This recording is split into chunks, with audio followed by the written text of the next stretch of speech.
Welcome back, ladies and gentlemen, to the Mail Right podcast. Today's episode is number 290, and we are here with Chad Keller.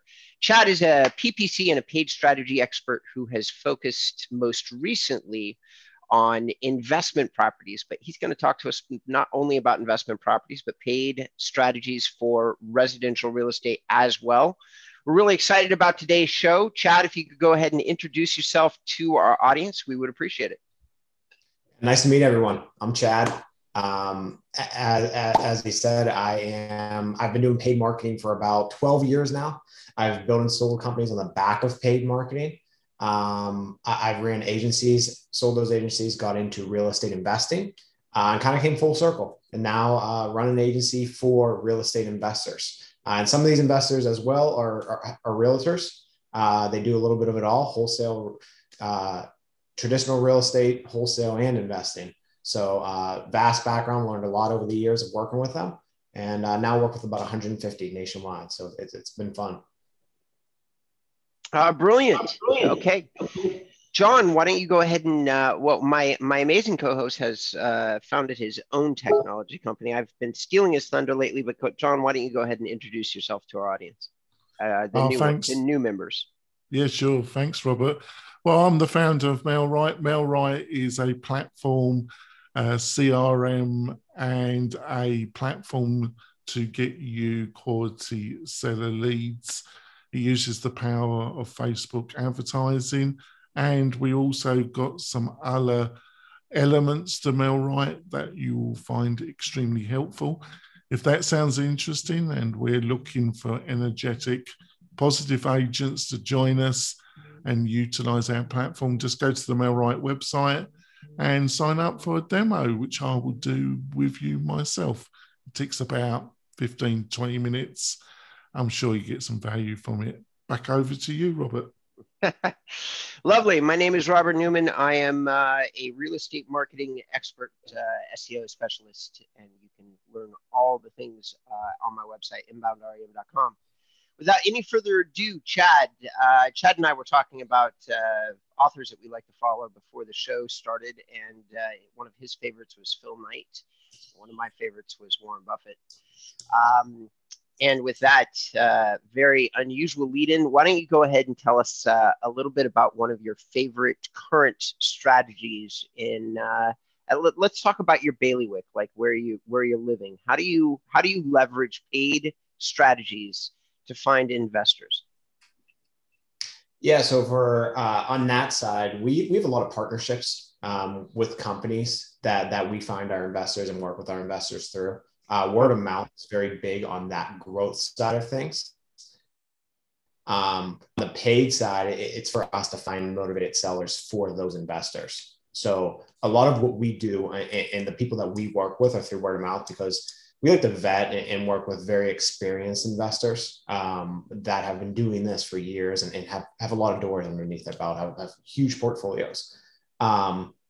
But from a paid standpoint, finding motivated sellers, I mean, there's a huge difference between a normal seller and a motivated seller.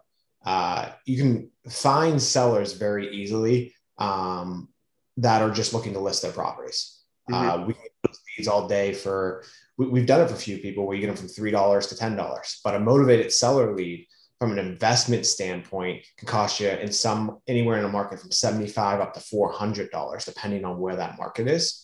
And using the combination of Facebook and Google ads has been the strongest suit for us.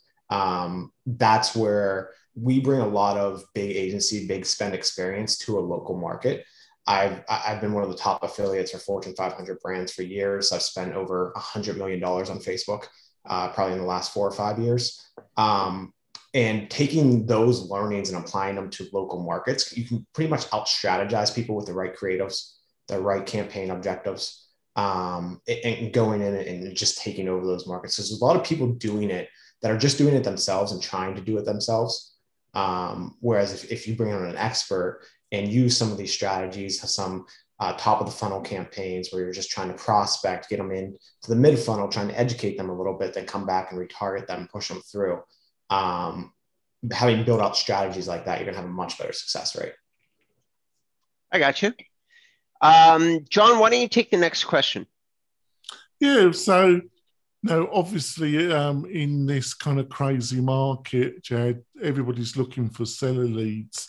Can you, obviously, I'm not asking you to give, delve into the magic box really deeply, but if you don't mind giving us a little insight of some of your most recent Facebook campaigns that have got you some great results, that'd be, I think, really interesting to our listeners and viewers. Do you mind doing it? Yeah, no, I can talk towards what works, what doesn't work on Facebook. What we found just like throughout the years, like 2, 3, 4 years ago, you used to take a lot of data and upload it to Facebook, use lookalike, hyper-targeted audiences, things like that to really dial in and find these people. The targeting and everything still works very well, don't get me wrong, but it's became creative heavy. You got to look at it from the standpoint of what's going to make Facebook look the best. The best way to make Facebook look the best is have really good creative that is shown to their users. So when those users see that they say, oh, this is a very quality ad, it really hits me and speaks to me correctly, and I want to click that. And then that creates a great user experience. That ad matches a landing page. And that one-to-one where the ad matches the landing page, you can have better relevancy scores with your ads. And then they're going to convert higher. So taking in the ad creative itself is very important, which a lot of people don't realize. They think they can go create ads themselves or just throw up whatever and it's going to work. We actually spend about, I want to say, we're spending probably $25,000 to $30,000 a month nationwide just testing ad creatives for our clients, because that's how important the creative can be. One creative can take you from a $100 lead cost to a $60 lead cost. Just how that creative speaks and how that creative is positioned. It can all be in that. And Facebook's really pushing for advertisers to focus on that and spend a little bit more time on that. So that has been one of the most key factors in like the last 3-4 months on Facebook for us. Oh, that's great. Oh, sorry, Robert, was you going to say something? No. You can continue. I do have a question, but you rock on. So, you in some ways, am I correct? Is it distressed properties or properties that people, and inherited and they're trying to get rid of quickly? Because, you're a wholesaler in a way, aren't you? So is the word, so is it really knowing your audience well, so that creative really induces action from the target audience? Is that one of the keys to it? Yeah. So, I mean, like I said, we have investors that are realtors themselves that wholesale and also trying to buy investment properties. We have guys that do commercial. We have guys that buy industrial buildings. We have guys that buy land, multifamily. That creative always speaks to the audience that they're trying to tackle. For us personally, me and Brian, we're partners in this. We buy and hold properties ourselves here in Pittsburgh. We want 3-bedroom, 2-bathroom homes is what we want. And that's what we buy in good school districts. So what do we feature in our ads? The exact types of houses that we buy. We feature 3-bedroom, 2-bathroom homes in these districts. We change ad creatives to the school Kellers, even the high school Kellers, something that is known within that area and it really resonates with them. But from a language standpoint, I mean, cash, quickness to sell on the motivated seller side, that quick cash, that quick closing really speaks to them and really gets you in with them, because if they realize that, like, hey, I'm going through this situation where I can't list my house because I'm a hoarder and no realtor will list this, I need to just take whatever offer I can get. And that cash offer is very enticing to me if it's right. So we mainly, about 70% of the client base is distressed sellers. And by distressed, I mean hoarders, people going through divorce, death in the family. They are drastic situations that you're walking into and getting properties from. But at the end of the day, you're helping them get out of that situation. And it makes a lot of sense from an investment standpoint. But we do have guys that hey, I want to target $300,000 to $700,000 homes in Florida. And then we position ads to that. Those ads are speaking and they're going to landing pages that are higher quality, more professional looking. not as organic and as raw as a distressed seller ad would look. So it's really pertaining to that particular seller itself is how we position the ads. Yeah, I've got a question about the landing page, but I'm going to leave it for later on and let Robert come in. Oh no, my question is a little off topic. Please continue. I mean, I have like a broader like back it up kind of question. I'd prefer for you to continue on with your detailed question. It'll make more sense for the show. Right, yeah. I think we've got time for my question, and then we'll probably go for a break, and then Robert can ask his. So, based on my own experience, Chad, I found the landing page to be really important. Almost, I don't know if yours is going to be different, but almost more important than the Facebook advert. I agree with everything you've said about the advert, but I found the landing page, you can get a lot of good response from the advert, but if the landing page isn't spot on, they don't sign up for the lead magnet or whatever you're offering. So is that something you found yourself, that the landing page is also very crucial? Yeah, so the bots on Facebook, they're going to scan your ads, they scan your landing page to see what that experience is like. And the reason they do that is because there were so many black hat, just illegal marketers in the past that used to push one type of ad in there. They would say something like, I don't know, get this product for free. And then you come to the website and it actually wouldn't be free.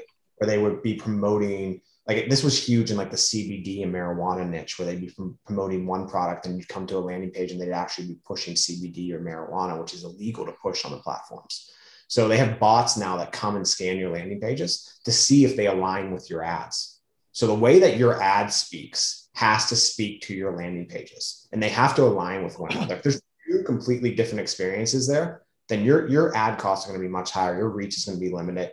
You're just not going to get the full dollar amount out of your ad spend as you could be if you lined your landing page up accordingly to that ad creative.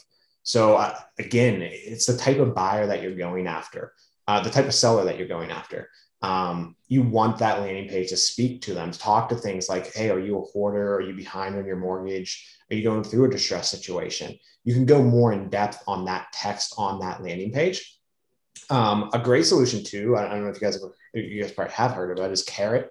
Something that Carrot does, which is interesting, is that if you put in, I'm sorry to interrupt. Do you mind, for our listeners and viewers, explain what Carrot is? So Carrot, we're actually Carrot's been a great partner to us. What they are is that they basically create done for you landing pages and websites for investors and realtors. And what you do is you can go in there, plug in your logo, plug in your phone number, plug in your area, and it automatically populates a whole entire landing page, drag and drop, real simple to create for you for like $60 a month. But what's interesting about it is that if you're from a real estate perspective, you can only target by county or city. So you can no longer do zip code or anything like that. But on Carrot, if you type in Pittsburgh for us, for instance, there's different boroughs, zip codes within Pittsburgh, Beachview, Brookline, Dormont, all of this that will show up on the right side of Carrot, and they'll each have their own unique page automatically populated for you. And Facebook reads that. So if somebody from Brookline in Pittsburgh clicks one of our ads and comes to our website and it sees that there's a page built out for Brookline in Pittsburgh, which is a small little suburb, which is a small little part of the city within Pittsburgh, Facebook's bots recognize that. And Facebook bots are like, okay, well, these people put a lot of time into their experience. Like no matter where this person clicks within Pittsburgh, they have something built for them. So it's almost tricking them in a way to create that UX, that user experience that you can't get anywhere else unless you go build that manually on yourself, which could take so much time. So those have worked really well for us. The lead cost there can be a little bit higher. You can do stuff where you can build your own landing pages with shorter forms to get a cheaper lead cost. But there's all different ways you can go with the landing page, but it should always speak directly towards your ad. Your ad should line up with your landing page, everything, the full way through the funnel. Yeah, I think that's words wise. I think it's time for us to go for our break, Robert, and then we'll come back. You can ask your question. Sure. Okay. So, ladies and gentlemen, we will be right back. We're here with the amazing Chad Kelly, who's giving some great global advice about PPC in general, and then paid strategies if you're looking for people who are selling their homes in the investment space. We'll talk to you. We'll talk to you in a minute. 3, 2, 1. Welcome back to the Mail Right Show, ladies and gentlemen. We are here with Chad Kelly. We're talking real estate investment and paid advertising strategies. So far as yet, the show has spent a bit of time about how you might do ads to find motivated sellers of homes. So, Chad, I have a different type of question for you. You are on your website, and in this interview, I have gotten the impression that you are an investor yourself. You seem to be extremely successful with it. I can honestly say, in all the time that I've been doing this, I don't recollect a really successful investor who's decided to stick in the digital space. In other words, resell services to other people to help them find motivated sellers.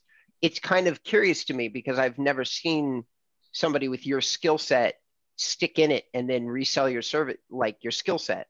Can you perhaps globally let me give me some kind of insight about why you decided to do that?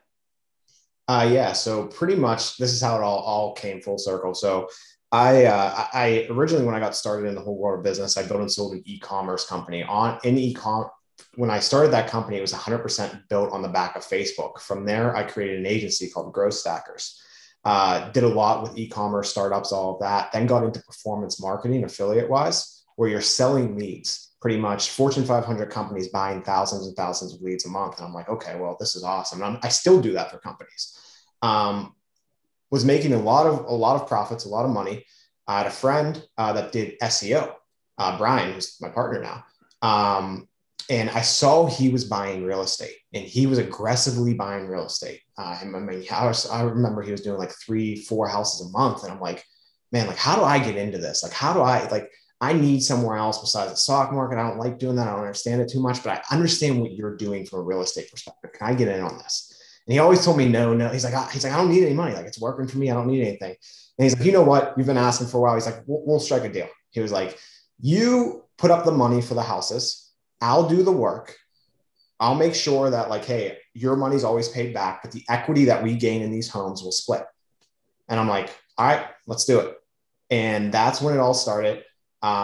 Started doing that with him, funding these houses, refining out. I'd have to put up the cash every time we basically buy a house in Pittsburgh anywhere from 80 to 110,000. You can put 30 to 40,000 into it, and then we'll refi out for 100. So 30 or 40 will stick into it, but they'll appraise over 200. So it's a great way to park cash, build equity. And I'm getting, like, even splitting it with him, I'm getting 14 to 16% returns on my money if I were to go sell that property right now. Now, granted, we're buying and holding those properties, and I look to long-term investments. I'm looking to hold on to them for 20 years. So it just made a lot of sense for me that, hey, he'll meet the contractors, he'll do all that, and I will just put up the money. So that's how I got into real estate investing, where I can still do what I do. And then we ended up starting this agency together because this is my background. It was his background. I run leads, started getting these houses from leads that we ran on Facebook. And we're like, we went to these real estate meetups, and we're like, okay, nobody is, like, really doing this right. Like, we've been doing this for ourselves. There's not many people in the space that actually invest and get it the way we get it and look for these distressed properties the way we do. So let's do it. And that's where we started Motivated Leads about, I think it was like 8 months ago. And now we're working with about 150 investors. Nice. Very nice. John, over to you. So what would you say is the difference? We've gone through Facebook, that's important to have good visuals, good quality graphics, make sure your landing page. But let's talk about Google. First of all, what's the main difference between what you're doing with Google and Facebook, if there is a major difference? And of the two, which is getting you the best results at the present moment, or does that vary? So yeah, on the Google side of things, it's different because it's cost per click, where you're in a more of a bidding war, or Facebook's impression based, where you can kind of out strategize people on Facebook. Granted, you can do it on Google to an extent. Like there's a huge difference, especially if you're going after motivated sellers, between sell your home and sell your home fast. That one little word at the end can make all the difference. That fast word can make a huge difference in a market. So on Google, it comes down to the money that you have. It's auction based, it's bid based. Granted, you can out strategize people with some of those long tail keywords and all of that. They both kind of have the same conversion rate. If you look at it from a cost per, Google's always going to be a higher cost per lead is what we found. In some markets, especially like Northern California, LA, things like that, like you're going to pay $250 to $350 a lead, where you can get that on Facebook for $150.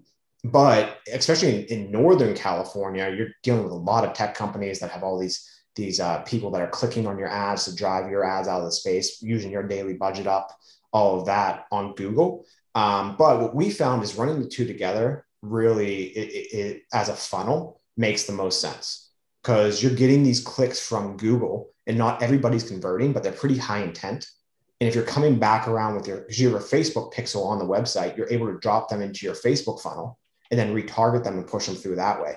Vice versa on Google banners and everything. Google banners never perform very well, but if you have enough traffic going, it will work well, especially if you're driving that from Facebook to and retargeting on Google banners and all of that. So the main difference is, one, like it's going to be more expensive on Google. They are higher intent, so the close rate is a little bit higher. On Facebook, we're seeing like a 10 to 12% conversion rate on leads. We're basically 1 in 10 leads that fill out a long form. You have 12 data points on these leads. We make them fill out pretty long forms. So that's why the conversion rate's pretty good there.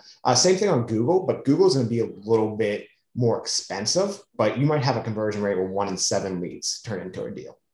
And your conversion rate varies based on like what you can do with these leads. If you're just buying and holding, you're obviously going to have the lowest conversion rate. But if you can buy, hold, if you can list, or you can flip or wholesale, you're going to have a higher conversion rate. So it's really depending on what you can do with them. But those are the main differences that we've seen. Oh, that's great. Over to you, Robert. So I'm gonna switch up with you for a second here and actually have you back up and talk about something that you talked about in passing. So I do know who Carrot is.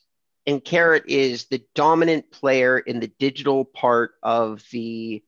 So if you're talking about Carrot and you're talking about investors, Carrot would be the equivalent to Agent Image for those of you who are listening to the show that are residential real estate agents. They dominate the real estate website space. They build a lot of different types of products in that space. Mostly what I've personally seen are kind of like one-page funnel websites that are connected to social media, and that's what Carrot has gotten very good at building. But they have thousands of these websites up.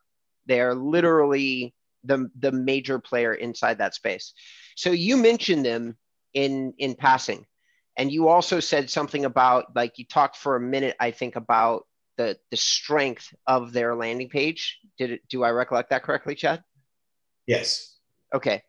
So you've worked with them, it sounded like, to me personally. You've done some business with him? You've interacted with him as a company? Yeah, we're actually, we have. Okay. So what, just in case there happen to be people on this podcast that are thinking of using Carrot or are using Carrot, or what, just like at very top level, what are the pros and cons of an investor or a team of investors using Carrot as a vendor? So the pros of Carrot is that if you're running paid traffic and you're just worried about leads, like that's your main focus. You want leads, high quality, and you want to push them through, and you want a quick site that you can throw up very quickly without much thought behind it. Carrot's a perfect solution for you. It's dead on a great solution for you. And there's more that you can do with Carrot that you can make it look more robust than they have their templates built out, but you are going to have to bring in dev or somebody to really make it look very professional versus just a big Carrot site. And the more professional the site looks, it does do better on Carrot, but you are going to need that outside help to jigger around some code and everything. The only con that we've seen, and I know they're working to correct some of this and everything, is just from a brand aspect, from a company aspect. It's not that like huge company feel website. It's more of like a lead generating website. They have the About Us page. They have all these other pages and everything on this, but from a super robust design standpoint, I've seen some guys make their site look amazing, but I know how much from a dev standpoint they put into that site to look amazing. Mm-hmm. Whereas if you're a larger company, that you might want to go with a more brand appealing site, look more professional within your area. But if you're just worried about like, hey, I just want leads in the door and I want to close deals, Carrot's a great solution. I want to do it as quick as possible. Sure. That's the only downside that I've seen from them. Brilliant. So for everybody who's listening, I don't have a lot of experience with Carrot. So I'm very much an expert on the real estate website developers that focus on the residential real estate space, Chad. So I appreciate you contributing that. I legitimately have no retort, nothing to add. I don't know that much about them. I've done a little bit of research on the owners of the company, and I've certainly seen maybe, I don't know, 10 or 15 of their websites, but I haven't really dug into it because I don't focus on the investment side that much. So I appreciate you being willing to give an opinion to our audience. I think that our audience is mostly residential real estate agents and brokers, but there are a healthy number of those people that invest like that. So there's some crossover in, and I'm talking to that crossover audience right now that might be thinking, we need an investment website. Yeah, they recently did a hybrid model for both.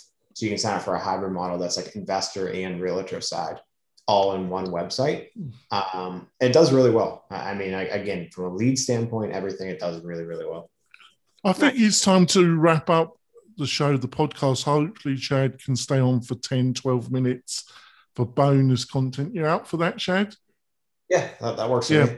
Which they'll be able to see on the Mail Right YouTube channel. So if you want to wrap up things, Robert, that'd be great. I do. And unless you had an idea, John, I know exactly what I'd like to ask Chad as we go to our break, or as we come back and we get on YouTube. Chad, would you be willing to answer some global questions? John and I recently had a show where we talked about our personal feelings and thoughts about some of the privacy changes that are taking place at cookies, how that's going to affect Facebook, and some of the privacy changes that are taking place in terms of browsing that are happening with Google. Neither John or I are what I would call necessarily paid strategy experts, though. Neither one of us is managing millions and millions of dollars of advertising budget. I'm an SEO guy. He's a Facebook guy. And we really haven't reached that level, whereas you have. Would you be willing to answer some of those questions for us? Yeah, I mean, I will to the best that I can. I have been tracking it, seeing the differences since it has been released on 26. So yeah, I can talk to it a little bit. Okay, perfect. So ladies and gentlemen, that's going to be what we cover on the bonus content. Hope to see you there. One last thing. For those of you who are listening on the podcast, Chad, if somebody would like to reach out to you and get in touch with you or figure out, take a look at what you're doing, how would you like them to do that? Yeah, I mean, the best way is just go to motivated-leads.com and check us out there. It really explains everything that we do. Can also find me on LinkedIn, just search Chad Keller, and I'm located in Pittsburgh, PA. So happy to connect with anyone and talk more about hopefully motivated seller leads. All right. And that's motivated-leads for those people listening. It may or may not make a difference. I don't know, but that's what the website is. And John, if people want to reach out to you and get in touch with you, how would they go about doing that?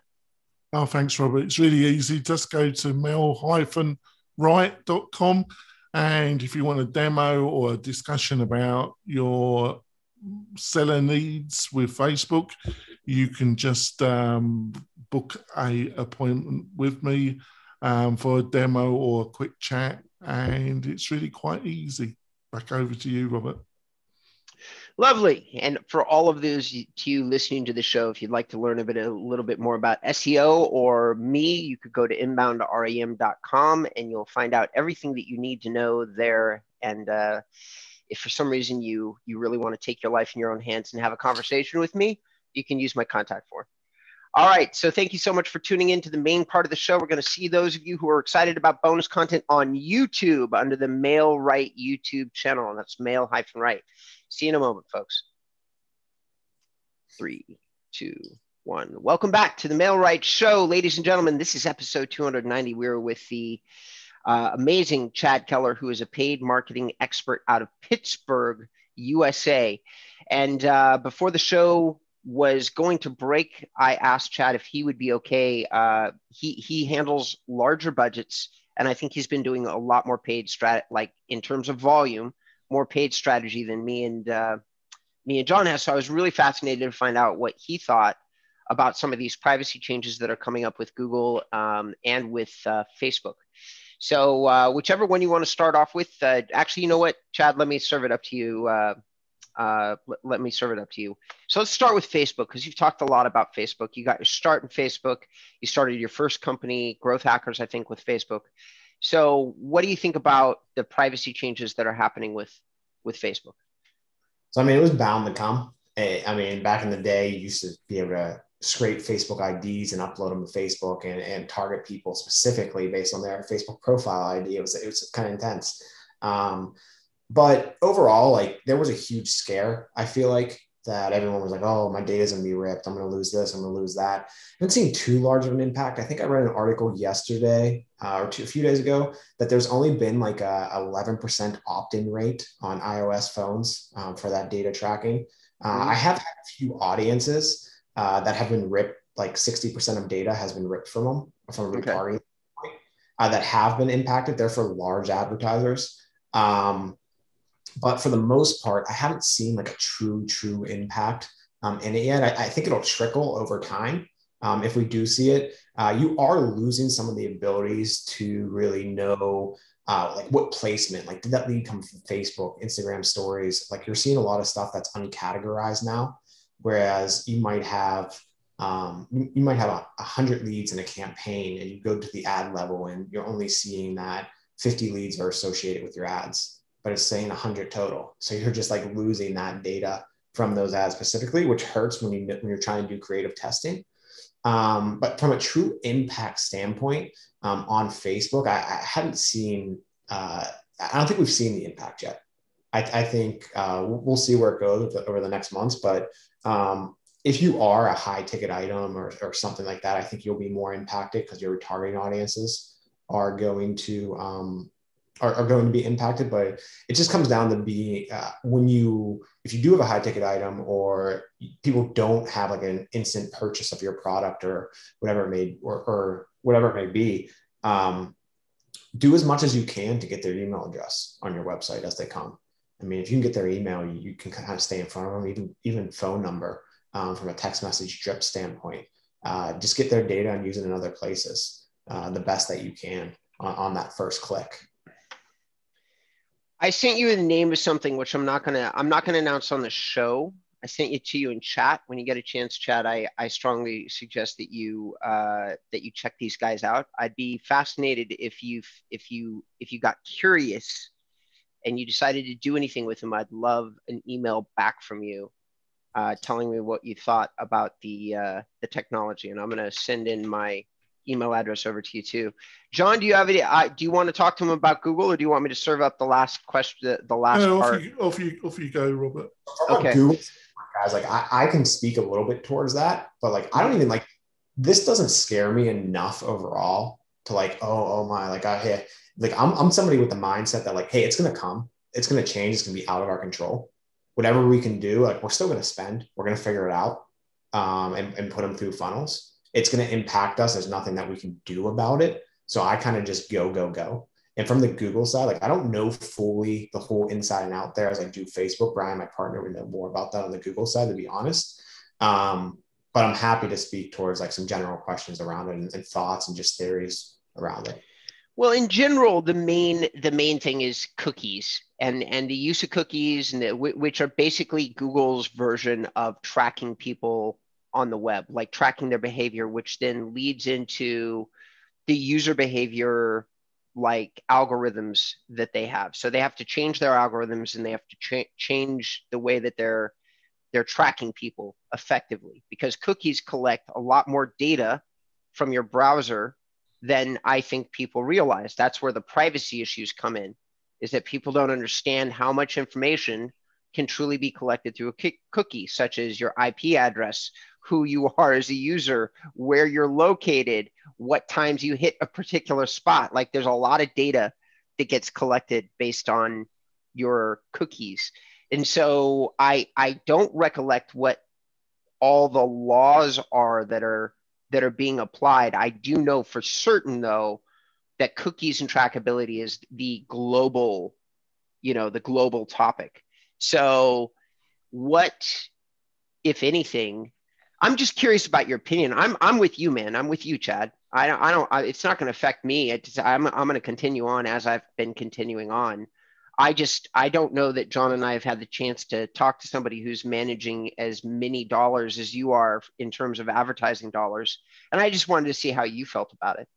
Yeah, I mean, honestly, like, we'll roll with it as it goes, like we said. But I think it, like, for the public overall, like, it probably is good that it's happening. As advertisers, like, obviously we don't love it, but it has to come a time where, like, they have to rip some of that or not give you access to that. But they'll find ways around it. Like, even Facebook's talking about, like, they're doing a pop-up before Apple's pop-up to explain, like, hey, this is how we help. Like, they did big articles, and I think even Google's doing it too, on, like, hey, you can go ahead and opt out of these things and do this or do that, but, like, you're going to get a lot of stuff that's not relevant to you anymore. Like, you might not like to search your favorite sites or go on your favorite platforms or anything like that, because they don't know what to serve you. So, like, they're combating that way, which I agree, like, is like, hey, it's like basically saying that, like, hey, still give us your data. I don't agree with, because we don't know what they do with our data. I'm convinced they do listen to us. Like, you can talk about one thing and it shows up in your feed. It's freaky. It's weird. So there has to be, like, a limit there. Well, it is quite strange, Jad, that at the same time, I'm not prepared to have it, but a lot of my friends and a lot of people, they have these devices in their houses with certain lady voices that can be commanded by certain ladies' names. And you can order your stuff from Amazon and speak to Apple. And they're in your house listening 24 hours a day. And people are not bothered by that at all, are they? Yeah, that's what but a lot of people too, like, we get it because, like, we're in this space. Like, we understand everything that's going on here. Like, even, like, I know what a cookie is, but I don't know the in-depth of a cookie. And I manage all this spend. Like, what a cookie is way more than I know what a cookie is. But, like, does my mom even have a clue what a cookie is? Like, she has no clue. My fiance has no clue at all. Wouldn't even know where to begin. So it's like, the people that we're targeting, we're going after with most of this, even, like, very highly educated, very successful investors that we go after don't understand tech, and they don't get it. So I don't know how much they're going to be opting out or clicking this or clicking that or following it to really see, like, the true impact of it. But we'll see. We will see. Yeah. Sorry, Robert was looking a little bit puzzled there. Oh no, sorry guys. I never mind. John, I'll tell you after the show. But the pandemic is coming to a close in California, and certain parts of my life that are hard to ignore are coming back into focus, and I'm trying to stay tuned on one thing. But listen, I think we're at the end of our time anyway. It's 12:45 here, so which means it's like 3:45. I just want to say, Chad, I've really enjoyed our conversation. You've been quite open, and I think you've given, obviously you can't give the true magic sauce, but I think you've been quite open and given some great insights. And you have to come back on the show sometime, because I've really enjoyed the conversation. What about you, Robert? No, I loved it, and you've got a really unique insight, not only in the vertical that you're focused on, but I think that to some small degree, John has a partner that also manages large budgets, but I don't get to talk to those people all that often. So, if you want to come back on, I'd love that.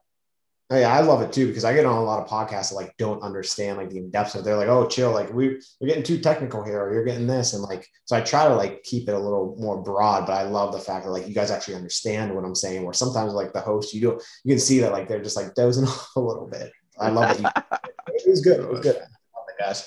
Appreciate you having me. It was a pleasure, man. And if I get a chance again, I'm gonna ask you more questions. I'm a huge reader, so I'm gonna ask you more questions about your books. So wrap it up, Robert, and then Yeah, I of course. will. Right. So we're All going right. to end it. Ladies and gentlemen, thank you for tuning into the show today. We deeply appreciate it, guys. Just one more time around, we're gonna give our viewers, just in case they just tuned in to us right now, one more way to get in touch with us. So, Chad, just why don't you go ahead and clue them into how you'd like them to reach out to you? Yeah, it's motivated and -leads.com. Mm-hmm. So it's type in dash, but yeah, just motivated-leads.com. You will find us, contact us there, just put in a contact form. So you want to speak with me, speak with all of our clients, all leads come through here and there. So happy to speak with you. Brilliant. John? I'll just email me at Jonathan, JONATHAN at mail-right.com, and I'll get back to you. And if anybody would like to look me up and discover the craziness that I'm into, go to inboundrem.com and we'll catch you there. So, ladies and gentlemen, thanks for tuning in. That's all we got for you today. Goodbye. Guys, I appreciate that. It's good.